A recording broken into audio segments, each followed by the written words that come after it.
5 passengers sustained injuries while 22 others escaped unhurt after a Takoradi-bound STC bus drove into the rear of a tipper truck loaded with sand. The accident occurred at Gomoa Buduata Junction on the Kaswa Cape Coast Highway this morning. Driver of the tipper truck with registration number GW793222, Kwabnataria, said he tried to park his car on the shoulder of the highway upon seeing that the driver of the STC bus had lost control of his vehicle. According to him, he did that with hope to avoid any possible collision, but the STC driver still drove into the backside of his car, shoving it off the road into a ditch along the highway. Personnel from the Ghana Police Service, Ambulance Service, and Ghana National Fire Service rushed to the scene to rescue the victims. Those who sustained injuries were rushed to the Winnipeg Trauma and Specialist Hospital for attention. Driver of the tipper truck, Kwabnataria, said,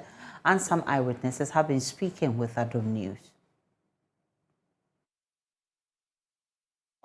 Me free Domna Seba. Me ba me do Bugata Junction.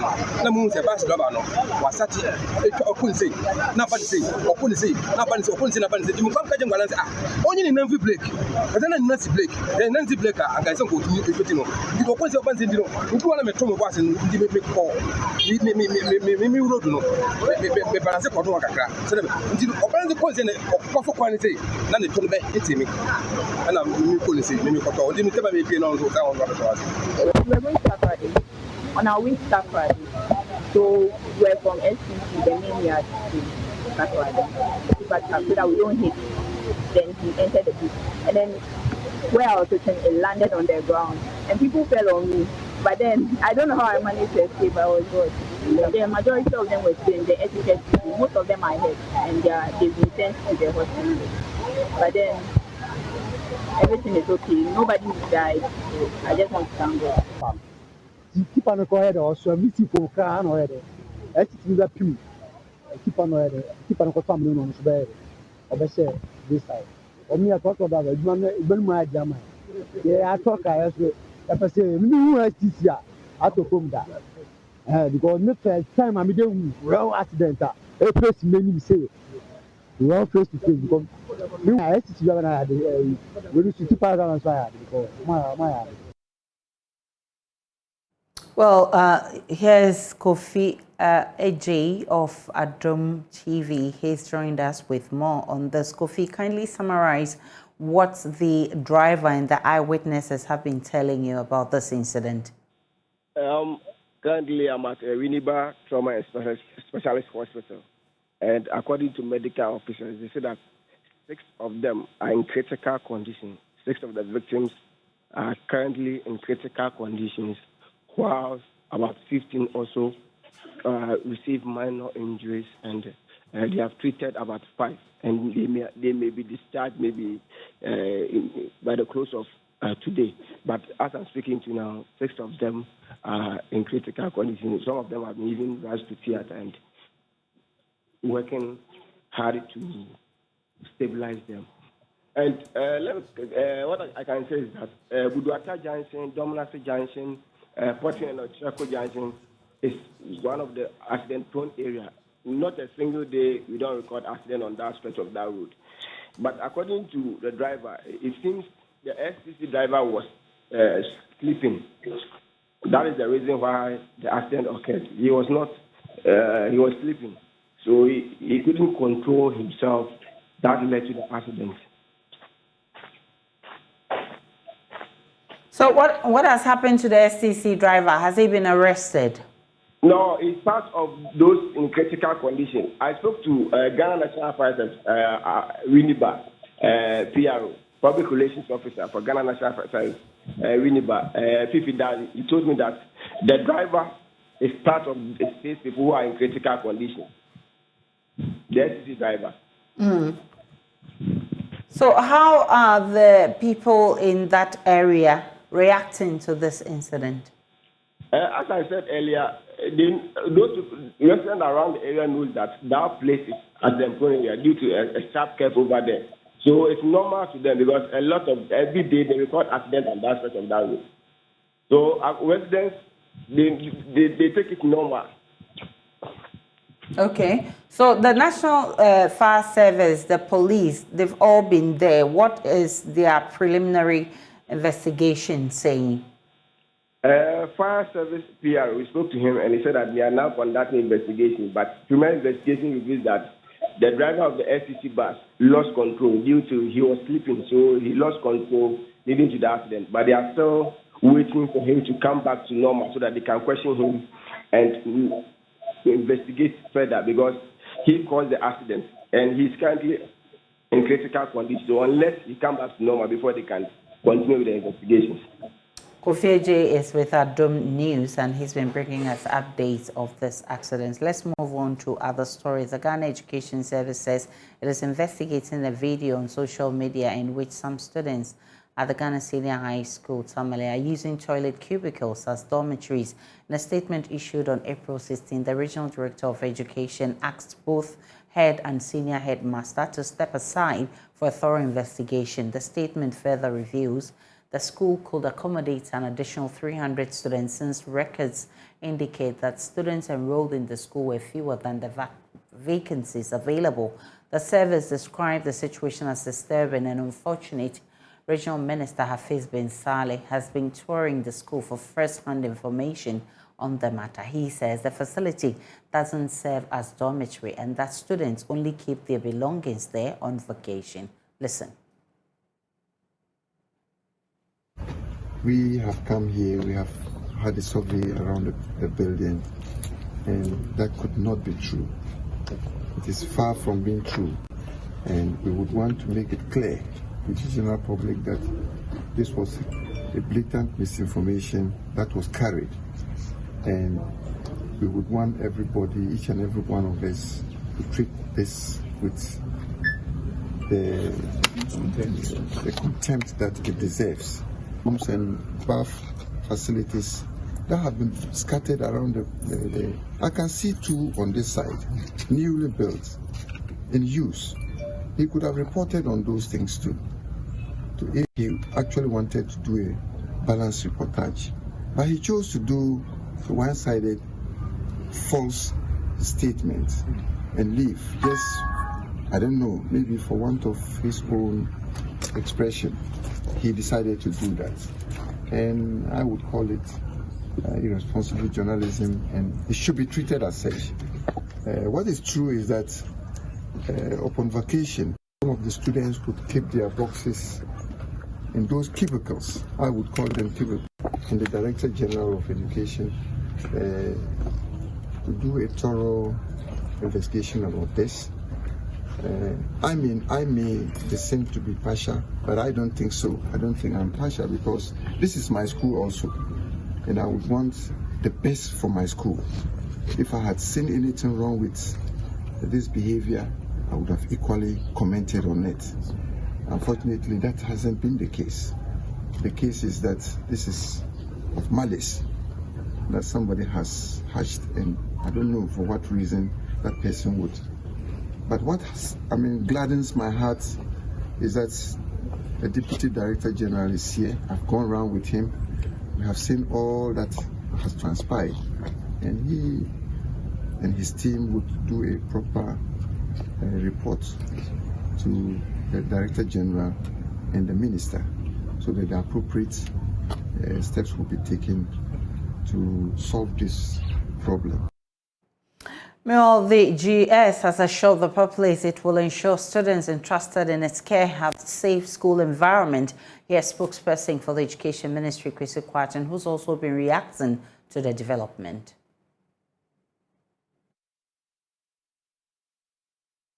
As a Ministry of Education, found it very surprising and disturbing that we could see footage where students were sleeping in unauthorized places.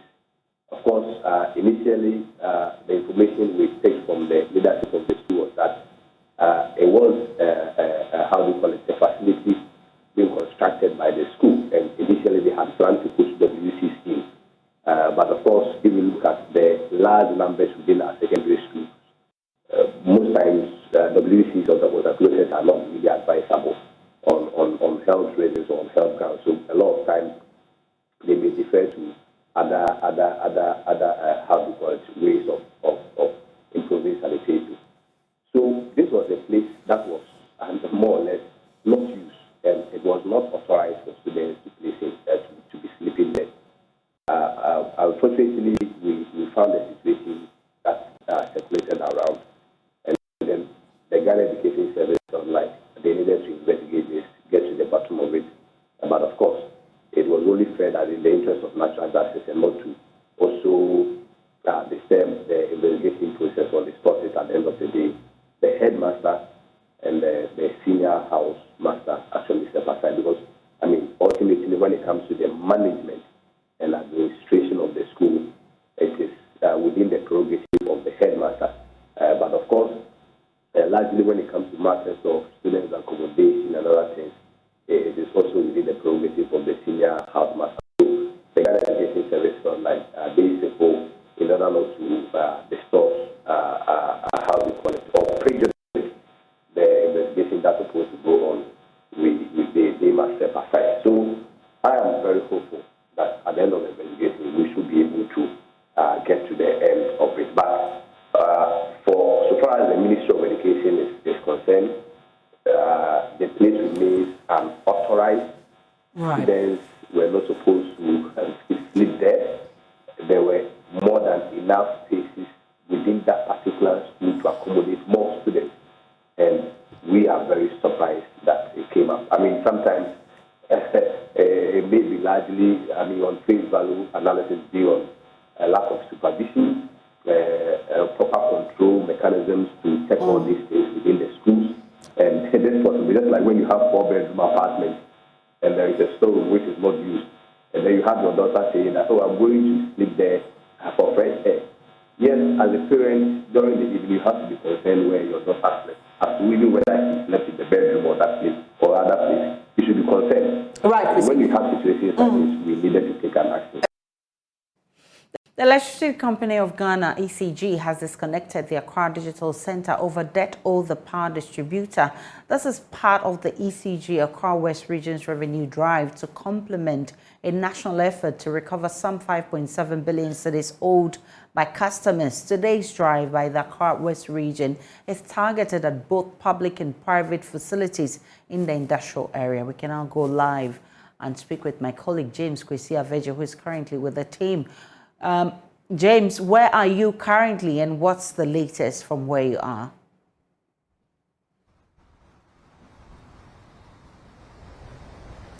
Okay, Aisha, so we are currently at the Airtel Tigo office in Accra. Previously, we've been to the Fan Milk Company, and then we moved on to the... We've been to Fan Milk, and then we moved to the Accra Digital Center, where the Accra Digital Center have been disconnected or taken off the grid for owing the ECG some amount of money. We are told that Airtel Tigo also owes the ECG, for which they are here to demand for payment of that failure, which they may also be taken off the grid. And so as we speak, managers of the Accra West ECG are currently locked up in a meeting with managers of Airtel Tigo.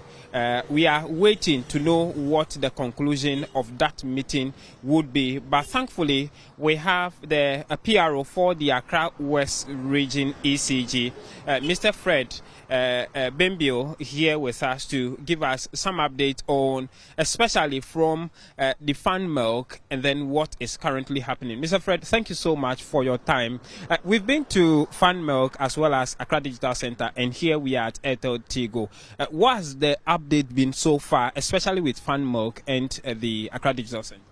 Well, so good afternoon to you and to your viewers. So today's activity is part of what we've been doing as a company since the 20th of March, when we launched this 2020 campaign, to go around and make sure that for everyone who owes us, we're able to collect our debts, and for persons who are involved in illegalities, we're able to identify and arrest them. So it's something we've been doing for the past 1 month. And for today's exercise, we went to Fan Milk, as you mentioned. And as part of this exercise, what we are doing is, even though it's primarily to collect our debts and also to identify illegalities, there are also some exemplary customers who deal very well with us, who promptly pay their bills. So management thought it wise to also pay visits to some of them to commend their management for how promptly they pay their bills, and also to make them as good examples for others to follow. So we've been to Farm Milk, we will go to ABL, who has also been a very good customer, Blue Skies. I mean, we've had some very exemplary customers out there. We also went to the Accra Digital Center, which is in debt. We've been having conversations with them for a while, but these conversations haven't been as fruitful as we wanted them to. So we were there today to also engage management, but because we couldn't come to any fruitful conclusions, we had to take them off the grid and disconnect them. Often as a company that only sells electricity, it's in our interest for customers to be on the grid and to be using, because it's only by using that you get to pay us. So the disconnection is often the last resort. So often when we come to any organization, we try to engage and try to give a certain rope for you to be on and see if you can make payments, but failure to which we would have to then go ahead to disconnect. So on your papers, as far as the Accra West region is concerned, how much are all these companies, including the industries as well as individuals? We know the national figure is 5.7 billion Ghana cedis. When we take the Accra West region, how much are customers owing you? Well, we are not, for as a region, we are actually not speaking numbers now, because what we've done is we know how much is owed us, but over the past 30 days, there has been some substantial collections from many of our debtors. So we are waiting to end this program. Then as a region, we'll be able to carve out how much of the total figure has come from us. In the substantial figure in the thousands, millions, or tens of thousands? I mean, off the cuff, I can mention that in the Kaneshi district alone, the number of SLTs we have are just a little over 100. And in the last month, we've been able to collect about 25 million from these SLTs. These are the companies within the district, and there are about 8 districts within Accra West. So I'm sure by the time we sit down to put all the figures together, we may be running into several millions, but I don't want to throw out any figures now, though nationally we are aware that we've been able to collect 2.5 billion, for which our collections as a region is part. For our unique collection as a region, I think those figures would come out later. But more interestingly, in the period, we've also been able to identify some persons who have been engaged in illegalities.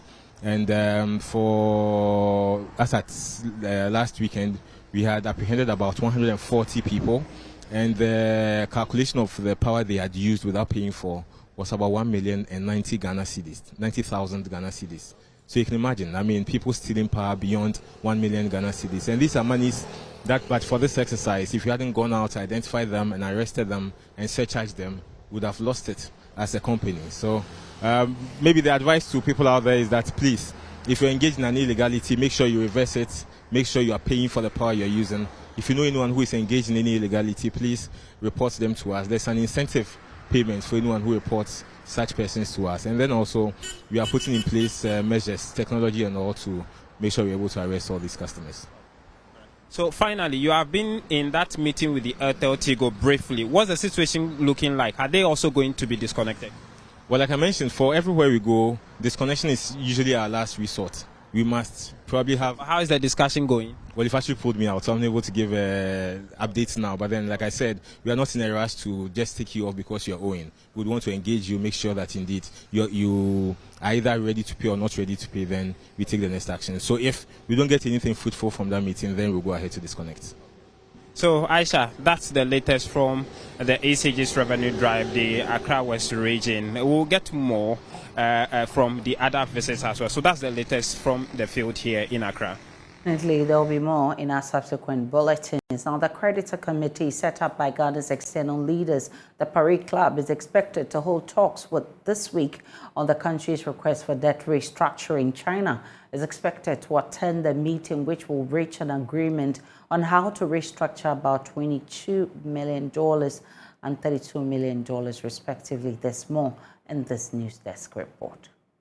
Ghana owes big, 576 billion cedis. Its external debt stands at almost $31 billion, and the country aims to restructure about $22 billion. That's to say, Ghana wants to delay payment of most of these debts and possibly secure haircuts on interests. But the creditors, the so-called Paris Club, must agree to this. At the World Bank IMF spring meetings in Washington, D.C., Finance Minister Ken Ofori-Atta said there was reason for optimism. On the roadmap to an IMF board approval and beyond, in relation to the fund program, on the government side, we have made significant progress and have completed all prior actions agreed to move the fund. Additionally, the Paris Club has met and continues to meet to discuss the delivery of financing assurances. Based on our engagements, we expect these financing assurances to come in the next couple of weeks, thereby enabling Ghana's program to be presented to the IMF board for approval soon after that. Today's webcast was to engage our investors for their support for Ghana's program supported by the fund. We've also met with our development partners on the need to safeguard growth and private investments into Ghana. China, which initially raised issues and sought clarity, is also said to be on board. As you know, we visited on March 22nd, we had excellent meetings with the finance minister, in which he was very clear that these were short-term problems that Ghana was seeing. He was very confident about our future in the medium and long term, and committed that they would work on our case to be able to give the appropriate assurances. The Paris Club set up what it called a partial creditor committee to discuss Ghana's indebtedness and the requests for debt restructuring. This week, the committee is expected to deliberate on many issues, including assurances to be given to the board of the IMF, but no one knows what the outcome of such a meeting will be. Is the reason Mr. Ken Ofori-Atta is urging caution. I think one has to be, really cautious about that. Obviously, you have heard Crystalina, Managing Director of the fund, talking with a lot of sort of a positive air. 3 key hurdles must be scaled to secure a $3 billion loan, a domestic debt exchange program done, an external debt restructuring pending, and then an IMF board approval also pending. 1 out of 2 so far. For now, only further talks will continue in the quest for an economic salvation. George Refe is our man in Washington, D.C., monitoring events for us. He joins us with more. George Refe, what's the latest as far as the World Bank, IMF spring meetings are concerned? We know it's wrapping up. So basically, yes, it's wrapping up. You're true on that one. And what we can say that the meetings are still going on. I mean, as we speak right now, there is a meeting that is supposed to be going on between, that is the Ghana team and the World Bank, still trying to finalize issues of some support that is supposed to come in. Earlier yesterday, the minister had some engagement, and he spoke about the fact that we should be expecting some $250 million that is expected to come in to support the Ghana Financial Stability Fund that is expected to help deal with those banks and financial institutions that have been hit by some shocks as a result of the debt exchange program. So, yes, Aisha, the meetings have officially ended, but there are still behind the scenes B2B engagement going on between the Ghana team, actually, the World Bank and the IMF, first trying to finalize some negotiations on some assistance that's supposed to come in. Don't forget that the World Bank and the IMF also behind the scenes are engaging these creditors. And what we understand is that this week there is supposed to be a partial creditor committee meeting that should be meeting on Ghana. And it appears that they are trying to clear the dots, check the question marks and all the rest to see whether what Ghana is telling them, they can correspond the same issues with the World Bank and the IMF. The finance minister has been assuring us of commitment by U.S. investors. How has he been explaining this?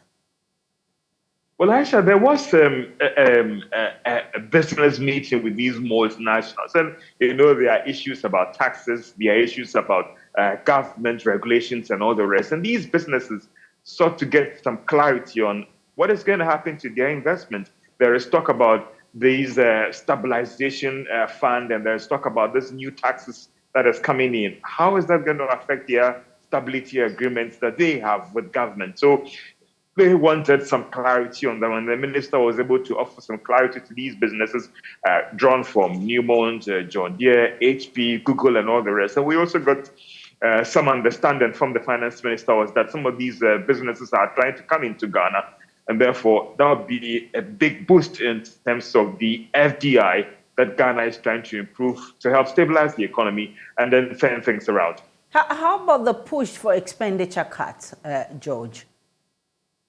Well, that question was asked, and the minister tried to give some signals that this should be seen as a gradual thing than just a one-off action that will drastically bring things down.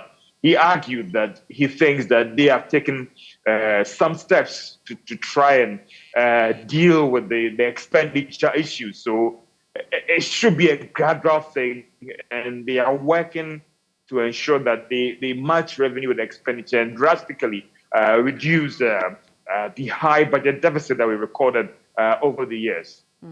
George Refa's our man in Washington, D.C. Definitely will bring you more as the spring meetings wrap up. Now, back here in Ghana, the National Communications Authority says it is working with telcos in the country to crack down on the fraudulent linking of unknown telephone numbers to Ghana cards.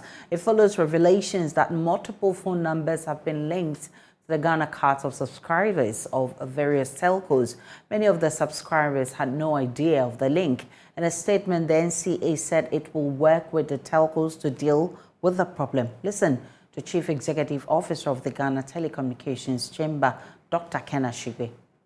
And the scenario where somebody uses your Ghana card to do a new registration, which it's almost the first phase and the second phase put together, really it would be difficult to buy. It's something we're going to look into. The challenges has been those who have used people's Ghana card to do the phase one and have not been able to do the phase two, so have been barred.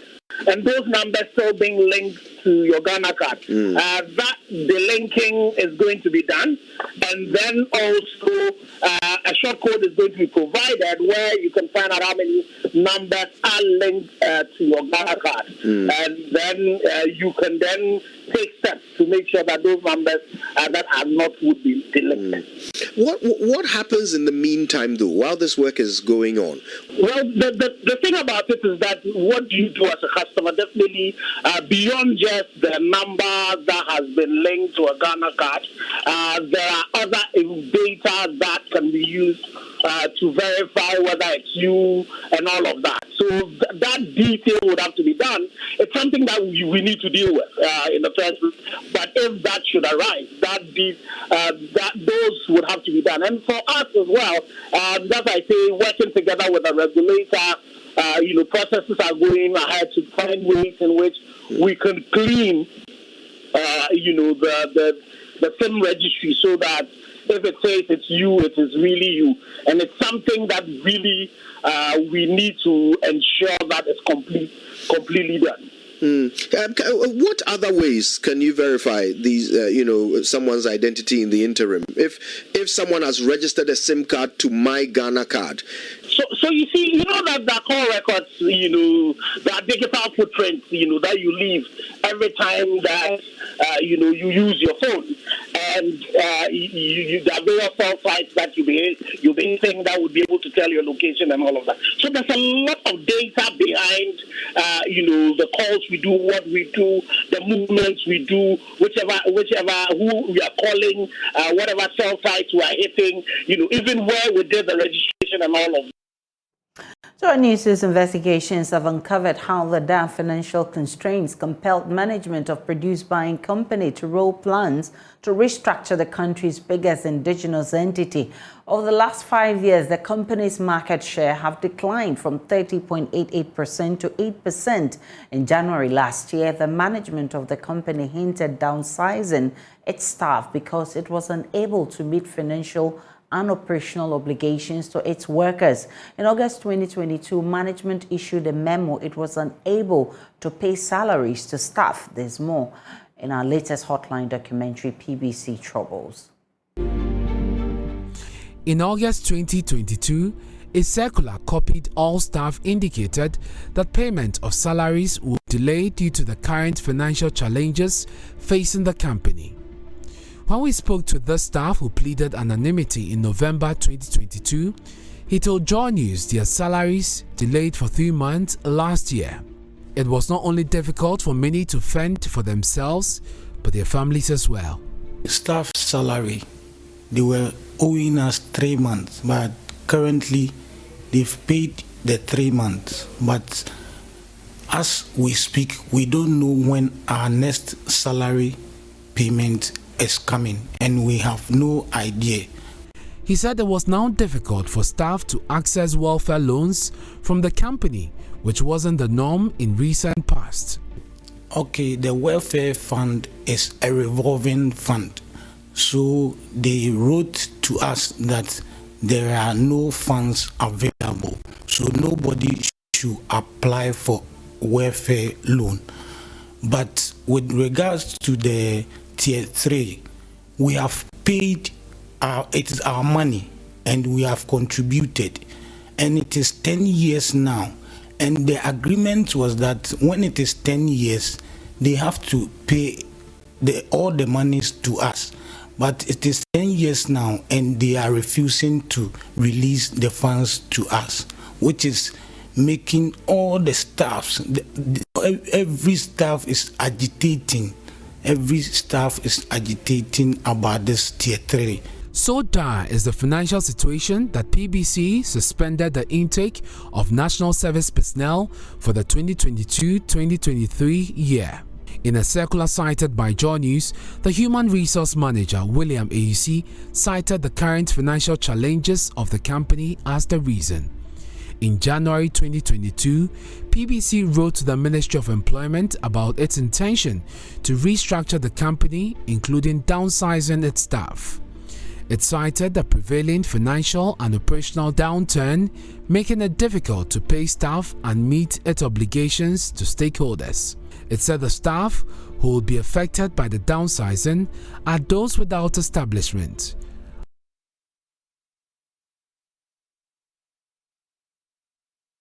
Night, April 17 on the Joy News channel and at 8:30 p.m. Please do make a date. Let's take a break on Joy News today. When we return, we'll bring you the very latest coming from the world of business. Hello, good afternoon. It's time for the business segment here on Joy News today with me, Beverly Broom. Now, Volta Ghana Limited, a subsidiary of Coca-Cola Beverages Africa, has introduced a new premium bottled water onto the Ghanaian market. According to the National Key Accounts and Commercialization Manager, Kofi Pole, Volta Ghana aims at driving business growth in Ghana. Speaking to Joy Business, he said the company is committed to protecting the environment and reducing Ghana's carbon footprints. The new plastic bottled water idea seeks to support Ghana's efforts and desire for an eco-friendly environment as the company advocates for protection of the environment through proper disposal of plastic waste and recycling. This inspired the company to shift from the known glass bottled premium water to a plastic premium bottled water, which can be recycled while refreshing consumers with high-quality standard drinking water. According to Kofi Pole, the company is committed to protecting the environment by building more sustainable communities and cities. Vortic has been around for the last 25 years. We're launching this new product because as a business we're evolving. We are not static, we are dynamic, and we're launching this new 750 and the new labeling and packaging to delight our customers and to ensure that we provide arm's refreshment to our customers. So it's a natural mineral water that goes through filtration, and then our experts ensure that We go through the right packaging and everything. And once they do the packaging and the filtration, we ensure that all the minerals are maintained. So it's safe and it contains the right pH. Coca-Cola franchise director for Equatorial Africa region, Seshni Naidu, said the new brand identity for Voltic emphasizes their commitment to refresh consumers while encouraging them to embrace their own unique richness. Well, our aim is to set our premium source water brand as the undisputed market leader, a beacon of sophistication, quality, and good taste so that we remain the top of mind with our consumers. The purpose of the Coca-Cola company is to refresh the world and make a difference. As the Coca-Cola system, we have been driving certain initiatives around providing water to the underserved communities, which has benefited tens of thousands of consumers in the last few years. At the event, Deputy Minister for Sanitation and Water Resources, Amidu Isaaku, lauded Voltic Ghana for supporting the country's effort to providing safe drinking water and the protection of underground and freshwater resources for more than 2 decades. Voltic Ghana Limited is proud to be associated with Ghana and its rich and diverse culture. 25 years on, the company is re-emphasizing the true Ghanaian heritage through its new premium brand campaign. The new brand image and packaging is an important initiative of the Coca-Cola Company and its bottling partner, Voltic Ghana Limited, aimed at driving business growth in Ghana. Additionally, the Coca-Cola system plans to continue with its social responsibility by supporting marginalized communities with water replenishment programs such as installation and mechanized boreholes in communities where they are mostly required. The 750 milliliter bottled water has a royal blue label with a new golden Voltic logo boldly embossed on it, a design that celebrates Ghanaian culture and emphasizes the commitment to quality and the standards of Voltic water. The water contains natural minerals like calcium, magnesium, bicarbonate, nitrate, sulfate, potassium, and iron.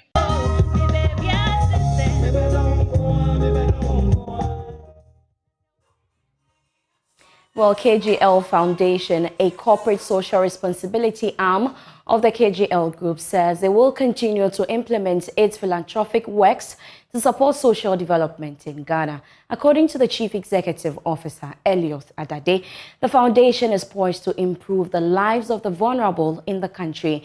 Speaking at the KGL Foundation and fundraiser event, he said KGL will leverage various opportunities presented to support other projects.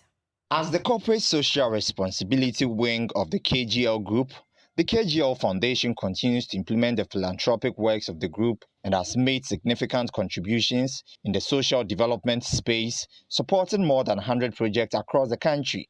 Chief Executive Officer for the KGL Foundation, Elliot Adade, said the foundation will explore various funding options to improve the lives of vulnerable and disadvantaged Ghanaians in undeserved, marginalized society. As the foundation has progressed, you have seen us tackle issues of gender equality, accessible education, youth empowerment, among many others. But one issue that remains often overlooked, one that is very dear to me, is the subject of mental health in this country. Currently, an estimated 10% of Ghanaians have common mental health conditions, yet only 2% of such persons will seek treatment.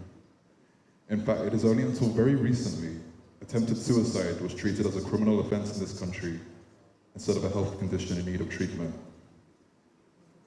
We are currently living in a global mental health crisis, and all around the world, experts are looking to how we can best address the issue. The African continent is often neglected in these conversations. For too long, the subject of mental health has been viewed as taboo. Those who suffer from its conditions are pushed to the fringes of society, written off as cursed or lost causes due to the lack of understanding within the community.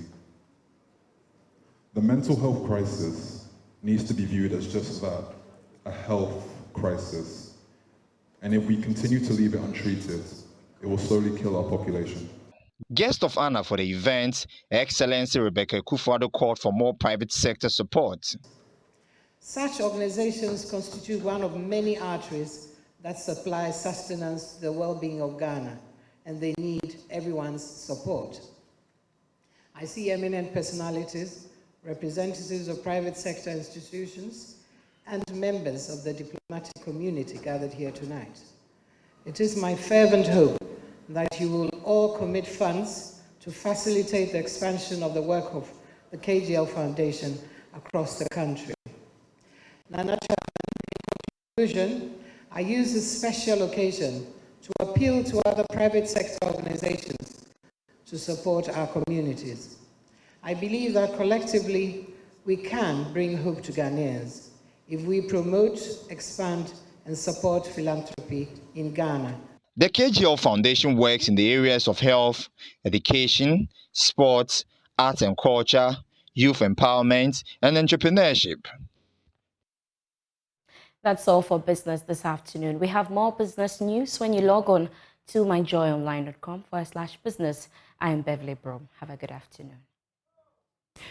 Good afternoon. Welcome to Showbiz here on Joy News. Today, our Ghanaian musician Episode has revealed he does not smoke nor take in alcohol.